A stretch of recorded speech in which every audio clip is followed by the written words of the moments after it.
ठीक है। आज की क्लास में हम लोग सीखेंगे ऑटोकैड में ये जो हम लोग का टॉपिक कोर्स हो गया interior designing, AutoCAD interior designing, और इसमें आज हम लोग सीखेंगे कुछ इस तरह का शेप कैसे बनाया जाता है। ठीक है, तो इस तरह का शेप मैं यहाँ पे थोड़ा दिखाता हूँ करके आपको।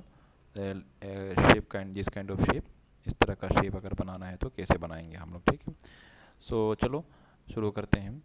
तो सबसे पहले करना क्या है कि हमको यहाँ पे अपना यूनिट सेट कर लेना है। मैंने यूनिट ले लिया यहाँ पे इंजीनियरिंग, या तो आप इसमें आर्किटेक्चर ले सकते हैं। मैंने यहाँ पे इंजीनियरिंग ले लिया और प्रिसीजन मैंने ये वाला ले लिया। बाकी जो है एज इट इज़ रहने दो, टाइप डेसिमल डिग्री, प्रिसीजन 0, और इसको ओके करते हैं। ठीक है, एंड अगला जो ऑप्शन होगा यहाँ पे ये व्यू, यहाँ पे आके हम लोग इसको आइसोमेट्रिक सेलेक्ट करेंगे। ऐसे आइसोमेट्रिक सेलेक्ट कर लेंगे और यहाँ पे ये shaded with wire frame select कर लेंगे। ठीक है, अच्छा उसके बाद यहाँ पे आएंगे हम लोग और इसको टॉप व्यू में ले लेंगे। ओके, सो इसको मैंने टॉप सेलेक्ट कर लिया, दैट्स ऑल।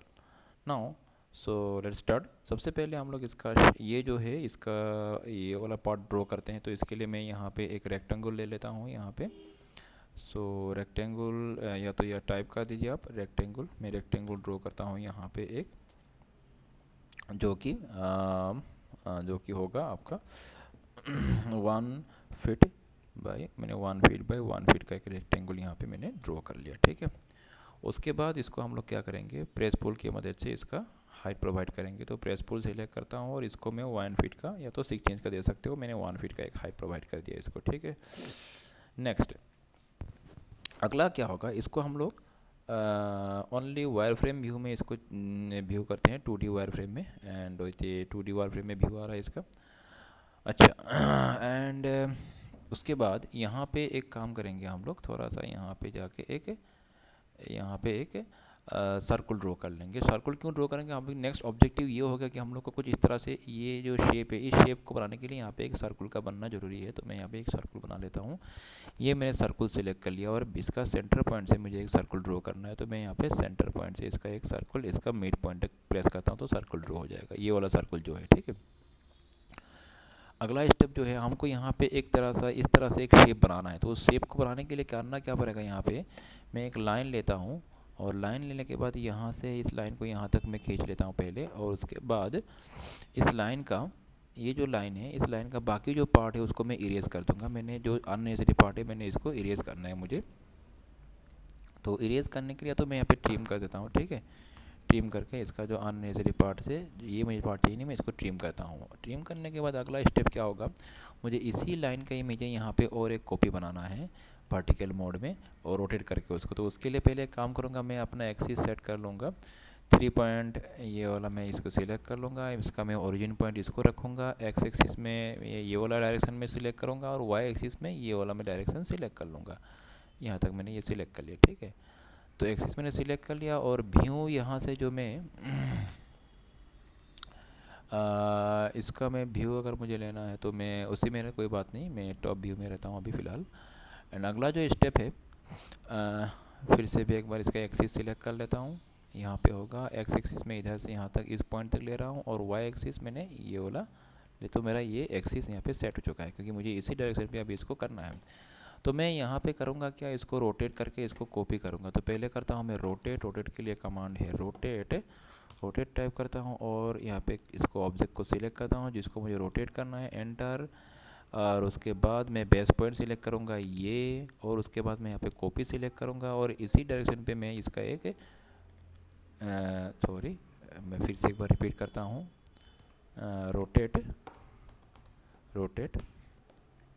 ऑब्जेक्ट को सिलेक्ट कर लिया जिसको रोटेट करना है। फिर ये मेरा हो गया बेस पॉइंट और मुझे इसका रोटेशन कॉपी करना है मुझे इसको, तो मैं कॉपी सिलेक्ट कर लूँगा, यहाँ पे कॉपी सिलेक्ट कर लूँगा और इस पॉइंट पे मैं इसको रोटेट कर दिया। ठीक है, अगला जो स्टेप है, मुझे यहाँ पे एक सर्कल ड्रॉ करना है और इस मतलब ये वाला शेप मैं यहाँ पे दिखाता हूँ, इस तरह का मुझे एक ड्रॉ करना है। यहाँ पे इस तरह का शेप बनना चाहिए। तो उसके लिए मैं यहाँ पे एक 3 पॉइंट मैं यहाँ पे सर्कल ले लेता हूँ पहले, सर्कल, हाँ ओके सर्कल ले लेता हूँ हम लोग। सर्कल नहीं, मैं आर्क ड्रॉ करता हूँ। यहाँ पे एक स्टार्ट, सेंटर एंड एंड वाला ऑप्शन यूज़ करके मैं एक आर्क ड्रॉ करूँगा यहाँ पे। तो मेरा आर्क का स्टार्ट पॉइंट हो जाएगा मेरा ये, सेंटर पॉइंट हो जाएगा ये, और एंड पॉइंट को मैं ये इसको मुझे कर्व को रिवर्स करने के लिए मैं कंट्रोल प्रेस करूँगा तो ये हो जाएगा मेरा एंड पॉइंट। तो ये वाला पार्ट मेरा यहाँ पर ड्रॉ हो चुका है, as you can see here. और बाकी जो अननेसेसरी पार्ट्स है उसको मैं यहाँ से इरेज कर दूँगा। तो मैंने इसको इरेज कर दिया यहाँ से, और इसको भी मैंने यहाँ से इरेज कर दिया, जो मेरा ज़रूरी नहीं है, ठीक है। अच्छा, अभी मुझे इसको यहाँ पे क्या करना है, रिवॉल्व करना है। तो रिवॉल्व करने के लिए हम लोग कहाँ जाएंगे, सॉरी एक बार मैं इसको फिर से इरेज कर लेता हूँ, मैं बाय मिस्टेक से इसको हाँ। अच्छा, अभी मैं इसको मुझे रिवॉल्व करना है। तो रिवॉल्व करने के लिए मैं क्या करूँगा, यहाँ पे अगर मुझे इसको रिवॉल्व करना है तो उसके लिए मैं यहाँ पे ये रिवॉल्व सेलेक्ट कर लेता हूँ। रिवॉल्व में जाने के बाद select the object to revolve, जिसको मुझे रिवॉल्व करना है, इस पर्टिकुलर ऑब्जेक्ट को मुझे रिवॉल्व करना है। तो मैंने इसको सिलेक्ट कर लिया। उसके बाद मुझे बेस पॉइंट देना है, स्पेसिफाई एक्सिस स्टार्ट पॉइंट, मैं कहता हूँ एक्सिस स्टार्ट पॉइंट ये होगा, और एक्सिस एंड पॉइंट मैं बोलता हूँ कि एक्सिस एंड पॉइंट यहाँ पे सिलेक्ट कर लेता हूँ। और इसको इस तरह से हम लोग यहाँ पे 360 डिग्री एंगल पे रिवॉल्व कर लेते हैं। 360 डिग्री एंगल पे मैं इसको यहाँ पे 360 डिग्री एंगल पे एंगल में डिफाइन करता हूँ। 360 डिग्री एंगल पे इसको मैं रिवॉल्व करता हूँ। तो कुछ इस तरह का शेप आएगा। इसको अगर हम लोग शेडेड विथ वायर फ्रेम में चेक करेंगे तो कुछ इस तरह का शेप आ रहा है, you can see here. And अगला जो स्टेप होगा, इस पार्ट से मुझे इस पार्ट को रिमूव करना है, स्लाइस करके इस पार्ट को रिमूव कर देना है, ठीक है। इसमें से ये बीच में स्लाइस करके यहाँ पे जो सरफेस है, इसमें सरफेस के थ्रू इसको स्लाइस करेंगे और इस पार्ट को रिमूव कर देंगे। तो उसके लिए हम लोग स्लाइस कमांड यूज़ करेंगे, और बोल रहे हैं कि select the object to slice, इसको स्लाइस करना है। उसके बाद कौन सा, select specify start point of slicing plane, जिसके मदद से मुझे स्लाइस करने में बोलता हूँ सरफेस की मदद से। कौन सा सरफेस, ये वाला सरफेस, ठीक है। मैंने सरफेस सिलेक्ट किया ये वाला। उसके बाद एक सेकेंड, कुछ गलत हो रहा है यहाँ पे, surface select surface, let me select this one. हाँ, उसके बाद बोल रहा है कि select slide object to keep, ये जो ऑब्जेक्ट स्लाइस हो चुका है इसका कौन सा पार्ट रखना है, ये वाला पार्ट कि ये वाला, मुझे चाहिए ये वाला पार्ट। तो मैं इसको क्लिक करता हूँ और ये मेरा दोनों पार्ट अलग हो चुका है यहाँ पे। तो ठीक है, अभी ये पार्ट अलग हो चुका है और ये पार्ट अलग हो चुका है, ठीक है।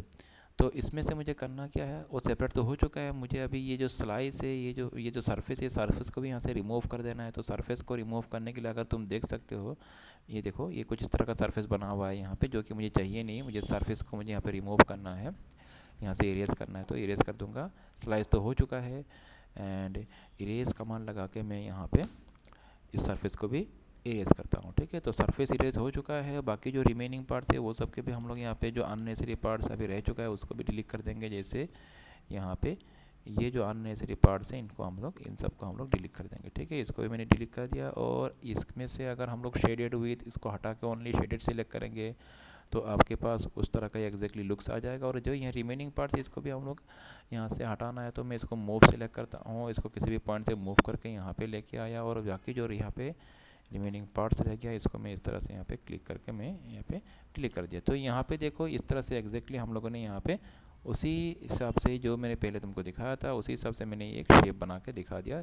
इंटीरियर डिजाइनिंग में हम लोग को कहीं किसी भी तरह का शेप बनाने का ज़रूरत पड़ सकता है। तो यहाँ पे ये हम लोगों ने एक तरह से शेप बना लिया। समझ लो कोई तुमको टेबल ड्रॉ करना है तो कोई भी ड्रॉ करना है उसमें मोस्टली इस तरह का शेप बनता है टेबल के लेग्स में। तो ये ज़रूरत पड़ेगा हम लोग को इस तरह का शेप बनाने का फर्नीचर में मोस्टली। तो जो भी हो, ये सिंपल से एक शेप है, जस्ट एक बिगिनर्स लेवल में है। तो आने वाले क्लास में हम लोग और भी एडवांस लेवल में इंटीरियर डिजाइनिंग में फर्नीचर्स बनाना सीखेंगे और बहुत सारा चीज़ें इंटीरियर डिजाइनिंग में हम लोग करना सीखेंगे। चलो आज के लिए बाय। और ये लोग तुम लोग जो है इसको घर में प्रैक्टिस भी करना, और प्रैक्टिस करने के बाद अगला क्लास में हम इसके बारे में तुम लोग को मैं पूछूंगा। ओके, तो चलो बाय आज के लिए।